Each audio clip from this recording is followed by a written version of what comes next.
रब्बिल आलमीन।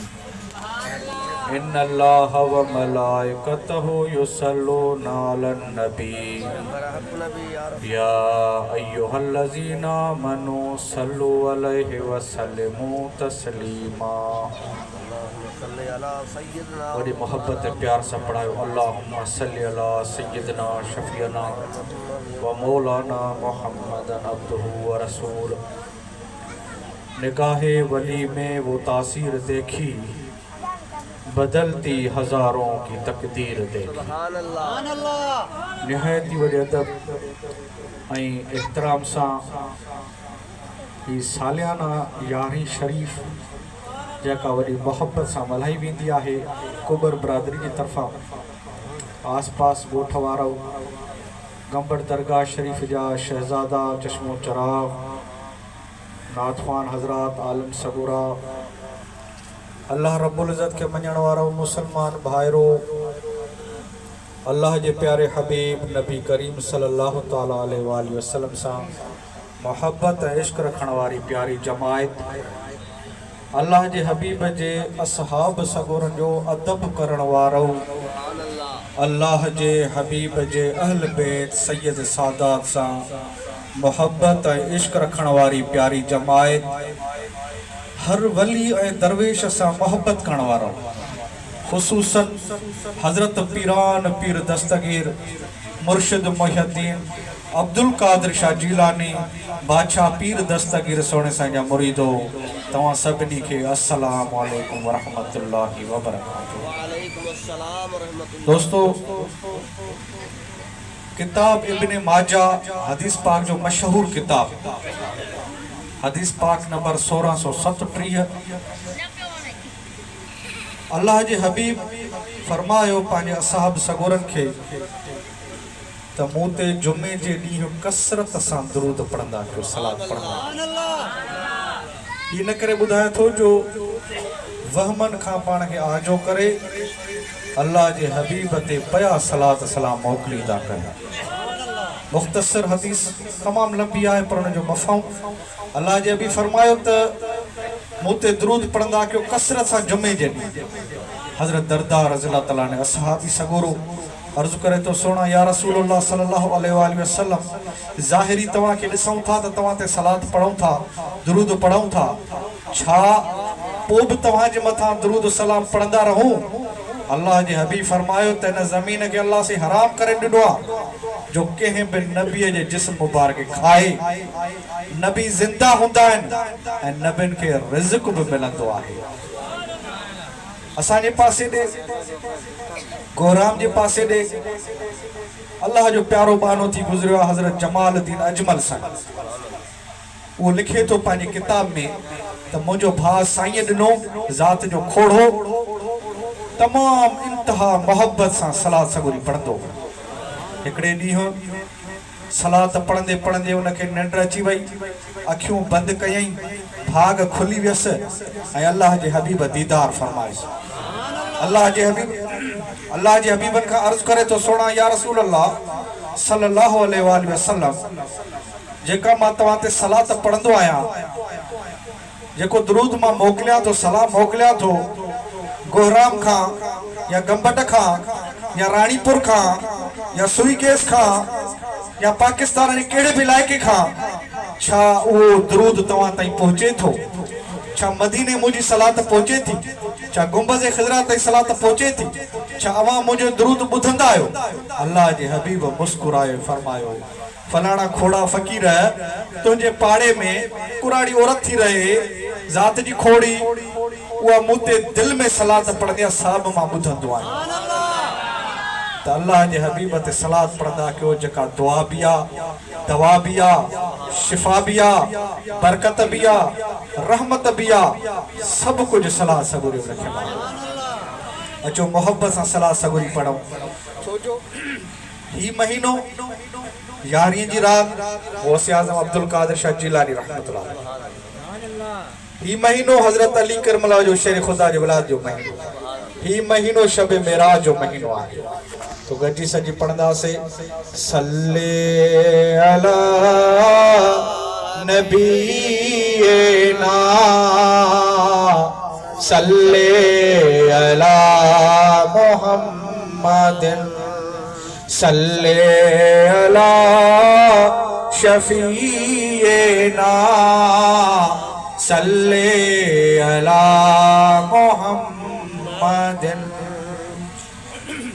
आशिक छा तो चए एक तेरा जमाल है शम्सो कमर की आबरू एक तेरा जमाल है शम्सो कमर की आबरू तुझसे है दिल की रोशनी नूरे बसर की आबरू आबरू। तो अल्लाह जे हबीब जे शान वो आहे जो आशिक छा थो चवे हो तुझे शान मथा कुर्बान नबी तुझे शान मथा कुर्बान नबी घोरिया बार बचा जिंद जान नबी तुझे शान मथा।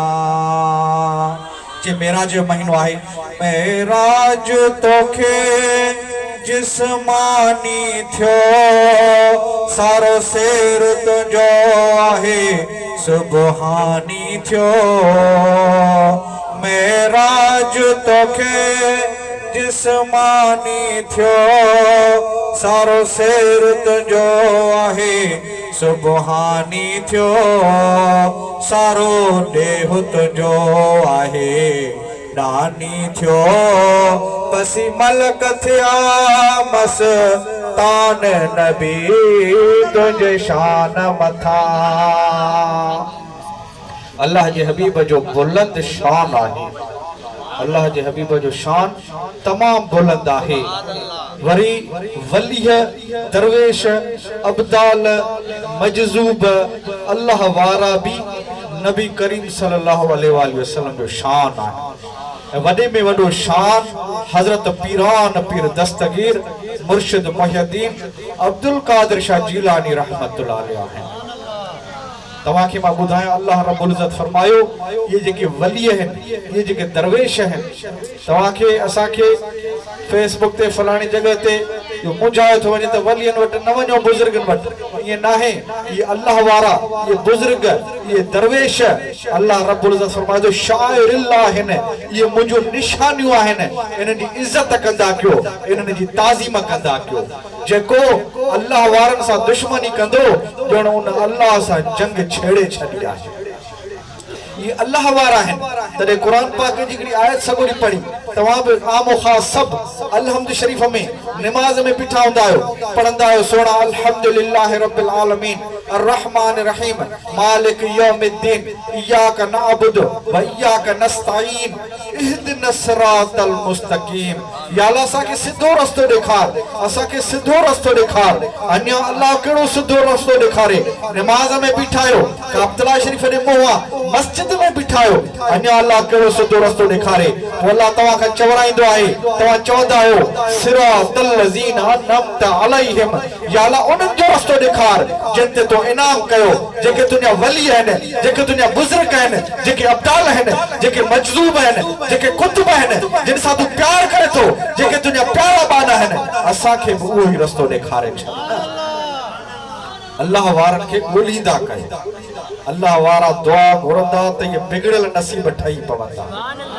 अल्लाह वारा उहे आहिनि जो भेटाई साईं फरमायो त इन्हनि खे ॻोल्हियो भेटाई साईं बि ॾिसो पूरी सिंध घुमिया ईअं सैरो तफरीह लाइ न वेंदा हुआ पर जाते ख़ुशबू ॾिसंदा हुआ महसूस कंदा हुआ जाते वलियनि जी ख़ुशबू ईंदी उते वञी पहुचंदा हुआ।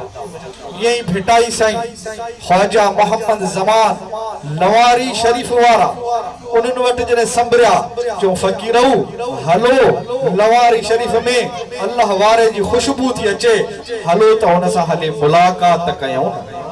उहे अल्लाह वारा आहिनि जो भेटाई साईं फरमायो भेटाई साईं पाण बि वक़्त जो वॾो वली हुयो गौस हुयो पर पोइ बि चए पियो त वलियन सां मुलाक़ात करणी आहे। छा थो फरमाए, हलो हलो कोरिए नाज़ुक जो नींहं गंढन सारो नींहं छनण मूर न सिखिया। वो भेटाई साईं जॾहिं पहुचनि था आस्थाने ते फ़कीरनि खां पुछंदा, फ़कीर ॿियो ख़बर मखदूम साहब किथे आहिनि? त फ़कीरनि अर्ज़ु कयो, सोना साईं मखदूम साहब पंहिंजे हुजरे मुबारक में आहिनि, मुराक़िबे में आहिनि, अलाए कॾहिं अचनि। भेटाई साईं फरमाए, फ़कीर अलाए कॾहिं साईं निकिरे, हलो त हली ईअं ई हली दीदार था कयूं। हुज में अल्लाह वारे सां हुज तो करे हली मिलूंसि था ईअं ई हुजरे में। जीअं ई अंदर आया त मखदूम साहब हीअं मुंह मोननि में हणी हीअं मुराक़िबे में हिन कंध मुबारक हेठा अल्लाह जी याद में अलाए काथे वञी पहुता आहिनि, अलाए काथे उनजो रूह मुबारक पहुतो आहे। अल्लाह वारा हूंदा हिते आहिनि पर रूह मुबारक अलाए काथे परवाज़ कंदो आहे। मूं पढ़ियो त मराकश जो बुजुर्ग हुयो या इन पासे जो अफ्रीका जे साइड जो रिफाइया सिलसिलो अहमद रिफाई रहमतुल्लाह अलैह पंहिंजे जिस्म मां रूह खे परवाज़ कराई ऐं ॾिसण चाहे पियो त मेराज जी रात महबूब काइनात काथे पहुता हा। उन रूह खे परवाज़ कराईंदे कराईंदे हिकिड़ो आसमान, ॿियो आसमान, टियों आसमान, चौथो, पंजो, छहों, सतों आसमान, मथे अञा मथे रूह वञे थो। पहिरियों अर्श, ॿियों अर्श, टियों अर्श, 10 अर्श, 20 अर्श, 1 लख अर्श, 2 लख अर्श, 7 लख अर्शनि ते वञी पहुतो। जॾहिं एॾो मथे बुलंद परवाज़ करे रूह खे त अल्लाह रब्बुल इज़्ज़त पुछेसि थो, ए रिफाई, अहमद रिफाई काॾे अचण थो चाहे? अहमद रिफाई तो अर्ज़ करे, सोना मां उते अचण थो चाहियां, ॾिसण थो चाहियां मेराज जी रात महबूबन किथे कदम मुबारक रखिया हा। अल्लाह रब्बुल इज़्ज़त फरमाए थो, ए रिफाई इन जे लाइ तोखे किरोड़ी ज़िंदगियूं खपंदियूं ऐं किरोड़ी साल रूह खे परवाज़ कराईंदो रहो, पर मुंहिंजे महबूब जेको अर्श ते पहिरियों कदम रखियो उते बि पहुची कोन सघंदे। महबूब जो शान त अञा बुलंद आहे। त ईअं अल्लाह वारा रूह खे परवाज़ कराईंदा आहिनि। भेटाई साईं ॾिसी करे ऐं ॾिसे थो त साईं त इते आहे पर रूह अलाए काथे पहुतो अथसि। उहो भेटाई साईं छा थो फरमाए, ही शेर कुझु मां लिखी आयुसि, सामी सफ़र हलिया कोह परोड़े पंध। भेटाई साईं थो चवे, सामी सफ़र हलिया कोह परोड़े पंध, जिन हेठां हा कंध आउं न जीअंदी उन रिया। मां न जीअंदसि उन्हनि लाइ, कीअं जियां उहे अलाए काथे वञी पहुता आहिनि।